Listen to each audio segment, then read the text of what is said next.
that there's use Python with Excel. If you're an Excel user, why should you be interested in Python? And one big takeaway for the session is you don't have to uninstall Excel. We're not going to hate on it. I know there's a lot of Python people who just despise Excel. I live in the real world. I know why people use Excel. I've come to appreciate it. I've always, like a lot of people in the business world, I came up using Excel. I've seen that it doesn't do everything, but I see that it does a lot. So we're going to, rather than just burn it all down, we're going to try to augment what Excel isn't so good at with Python. We are going to situate everything we're doing in kind of a wider stack of tools. If we have web developers or database people here, you're familiar, with having a stack of tools that we use. I think as data people, and if you're not a data person, I should say, I'm sorry because I'm coming from more of the analytics space, but we want to think about how Python should work together, with Excel, how it could work with something like Power BI if you're using that, different tools. We're not going to get into Google Sheets, but I'll give you a little bit of information if you're a Google Sheet. We are going to be coding, and I promise we'll be coding shortly. It also is open source, which is kind of important to understand, especially if you're coming from the Excel world. But what I mean by that is with open source, anybody's really free to distribute, modify, contribute, There's very little, if any, intellectual property rights that people claim to the code. RM is saying I use Quip for spreadsheets. I guess that's a spreadsheet, another spreadsheet application. I'm not as familiar with that one, but thanks for, there are others than just Google Sheets and Excel. But Python is not one of them, so that's our segue,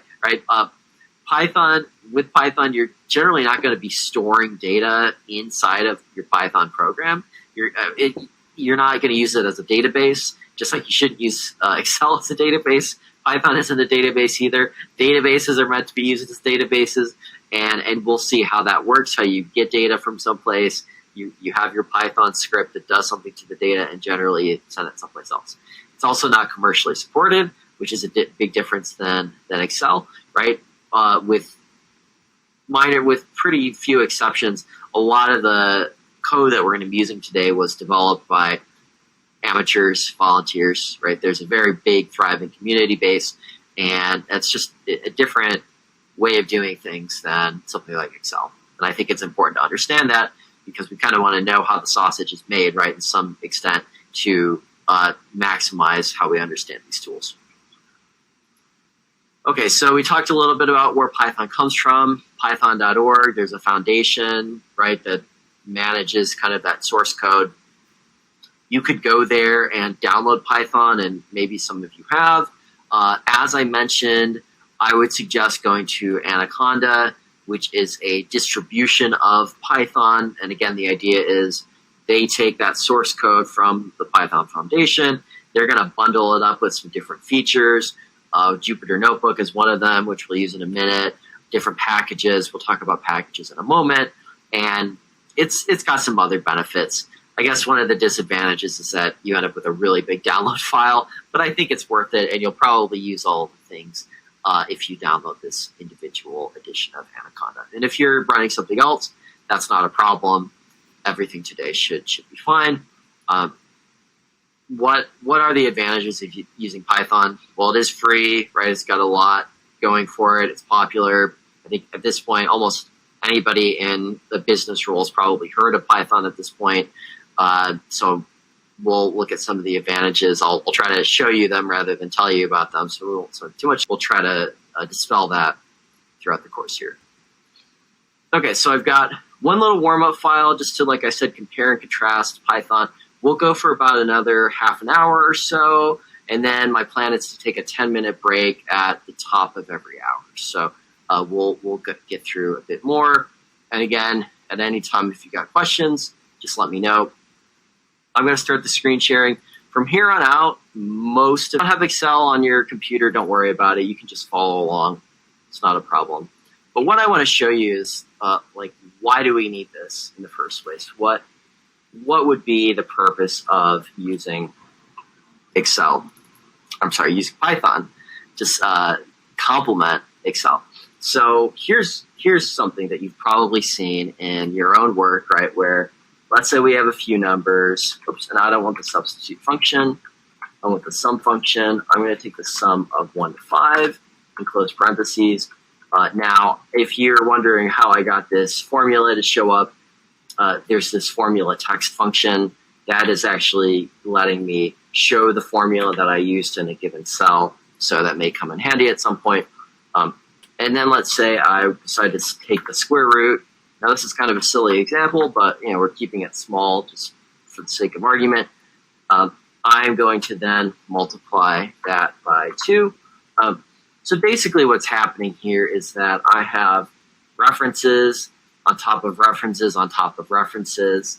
And if I break one of these things, I don't think I would actually break it, but any step along the way here is contingent on the rest.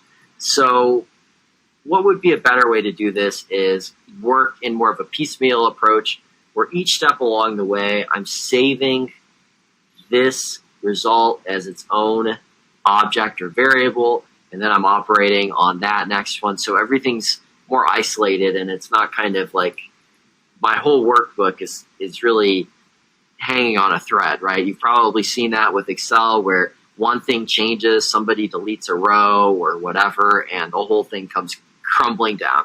We don't want that to happen. And Python's going to be a real benefit to help with that.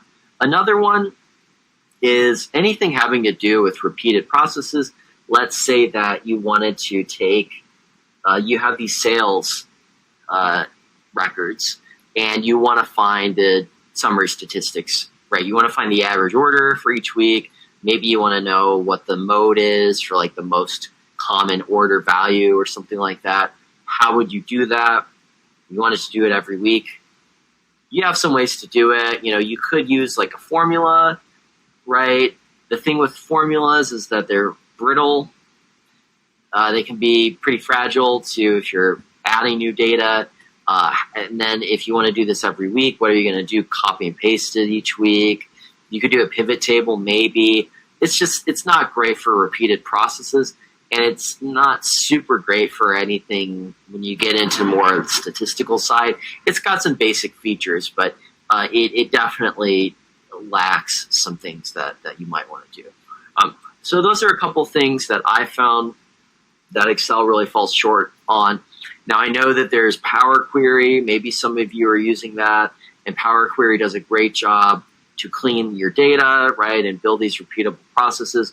But I still find that, really having Python by your side as well helps in ways that sometimes is still pretty hard to do in Excel.